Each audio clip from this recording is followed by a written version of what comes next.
আসসালামু আলাইকুম প্রিয় শিক্ষার্থীরা, আজকে তোমাদের সামনে যে বিষয়টি নিয়ে হাজির হয়েছি, আমাদের জাতীয় বিশ্ববিদ্যালয়ের অধীন অনার্স তৃতীয় বর্ষের যারা পরীক্ষার্থী 2024 তাদের একটি চূড়ান্ত সাজেশন নিয়ে হাজির হয়েছি। আমাদের আজকের কোর্সটি হচ্ছে বিবর্তন, প্রত্নজীব বিজ্ঞান এবং প্রাণী ভূগোল, এবং এটি কোর্স কোড হচ্ছে আমাদের 233101, যেটি হচ্ছে ইংরেজিতে ইভলিউশন, প্যালেন্টোলজি এবং জিওগ্রাফি নামে পরিচিত। আমরা এর নামকরণ থেকে দেখতে পাচ্ছি যে তার তিনটি পার্ট, অর্থাৎ ইভলিউশন, প্যালেন্টোলজি এবং জিওগ্রাফি, এই তিনটি অংশ থেকেই আলাদা আলাদাভাবে অর্থাৎ কোশ্চেনগুলো হয়ে থাকে, যে কারণে আমাদের স্টাডির ক্ষেত্রে একটু গুরুত্ব সহকারে এই পার্টগুলো বিবেচনা করে পড়াশোনা করতে হবে। যে নর্মালি দেখা যায় যে আমাদের ইভলিউশন থেকে বেশিরভাগ ক্ষেত্রে অর্থাৎ আমাদের খ বিভাগ এবং গ বিভাগের যে প্রশ্নগুলো অর্থাৎ 8টি প্রশ্ন থাকে, সেখানে দেখা যায় আমাদের 3টি বা বিশেষ করে 4টি প্রশ্ন এই ইভলিউশন থেকে হয়ে থাকে।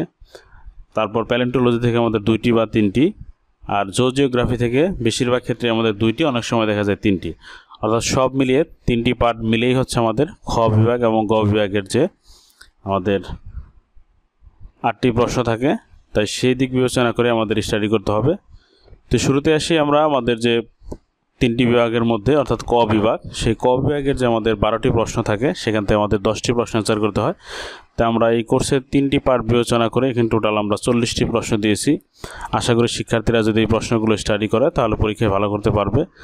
আর বিগত বছরের প্রশ্ন এবং হচ্ছে আমাদের বই অ্যানালাইসিস করে দেখা যায় যে প্রশ্নগুলো খুবই গুরুত্বপূর্ণ এবং যেগুলো আসার মতো সেগুলো আমরা বিবেচনা করেছি। তারপরে দেখা যায় আমাদের ক বিভাগের যে 10টি প্রশ্ন কমন পেলা খুবই কঠিন, যে কারণে আমাদের একটু বইয়ের ডিপে স্টাডি করতে হবে।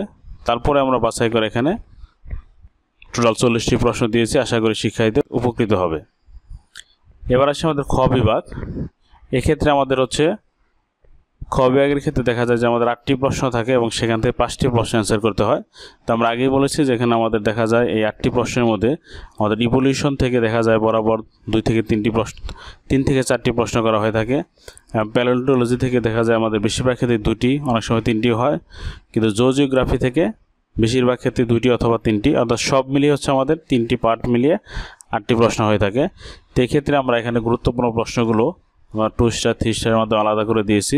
আশা করি শিক্ষার্থীরা যদি এই বিষয়গুলো একটু খেয়াল করে স্টাডি করে তাহলে অবশ্যই পরীক্ষায় ভালো করতে পারবে। আর দেখা যায় বেশিরভাগ ক্ষেত্রে আমাদের এখানে 2টি অথবা 1টি, বিশেষ করে বেশিরভাগ ক্ষেত্রে 2টি পার্থক্য থাকে, যে কারণে পার্থক্যগুলো একটু গুরুত্ব সহকারে স্টাডি করতে হবে। আমরা এই কারণে প্রথম দিকে রেখেছি পার্থক্যগুলো। এবার আসি আমাদের সর্বশেষ যে গুরুত্বপূর্ণ টপিকটি, অর্থাৎ গ বিভাগ। সেখানে হচ্ছে আমাদের টোটাল 8টি প্রশ্ন থাকে এবং সেখান থেকে আমাদের 5টি প্রশ্ন অ্যান্সার করতে হয়। এখানে হচ্ছে আমাদের 5টি প্রশ্নের 50 মার্ক, 10 করে মার্ক যেহেতু, যে কারণে অবশ্যই খুব গুরুত্ব সহকারে প্রশ্নগুলো আমাদের স্টাডি করতে হবে। অ্যান্সারের ক্ষেত্রেও সেই বিষয়ে খেয়াল রাখতে হবে। যেমন আমাদের এক্ষেত্রে হচ্ছে পূর্বের মতোই প্যালেন্টোলজি, জিওগ্রাফি এবং ইভলিউশন থেকে দেখা যায় বিশেষ করে 3টি অথবা 4টি প্রশ্ন থাকে। আমাদের প্যালেন্টোলজি থেকে দেখা যায় 2টি এবং জিওগ্রাফি থেকে 2টি বা 3টি, অর্থাৎ এইভাবে হচ্ছে বিশেষ করে ইভলিউশন থেকে প্রশ্নগুলো বেশি হয়ে থাকে, যে কারণে এবং আমাদের এখানে দেখা যায় প্রাণী ভূগোলটা একটু সহজ মনে হয়, যে কারণে সব মিলিয়ে দেখা যায় টোটাল এখানে 8টি প্রশ্নের মধ্যে আমরা এখানে টোটাল 40টি প্রশ্ন দিয়েছি। আশা করি শিক্ষার্থীরা যদি আমাদের এই 2 স্টার 3 স্টার বিবেচনা করে স্টাডিগুলো করে তাহলে অবশ্যই পরীক্ষা ভালো করতে পারবে। তারপরে দেখা যায় আমাদের এই কোর্সটি যেহেতু 3টি পার্ট, তো সেক্ষেত্রে শিক্ষার্থীরা এই পার্টগুলো বিবেচনা করে দেখা যায় স্টাডি করলে অবশ্যই পরীক্ষা ভালো করা সম্ভব। তো প্রিয় শিক্ষার্থীরা, আজকের মতো এখানে শেষ করতে যাচ্ছি। অন্য কোনো দিন হয়তো অন্য একটি টপিক নিয়ে তোমাদের সামনে হাজির হব। আমাদের এই চ্যানেলটি যেহেতু তোমাদের জন্য তৈরি করা, তাই আমাদের এই চ্যানেলটি সাবস্ক্রাইব করে অবশ্যই আমাদের এই চ্যানেলের সাথে থাকবে সে আহ্বান জানিয়ে আজকের মতো এখানে শেষ করছি। আল্লাহ হাফেজ।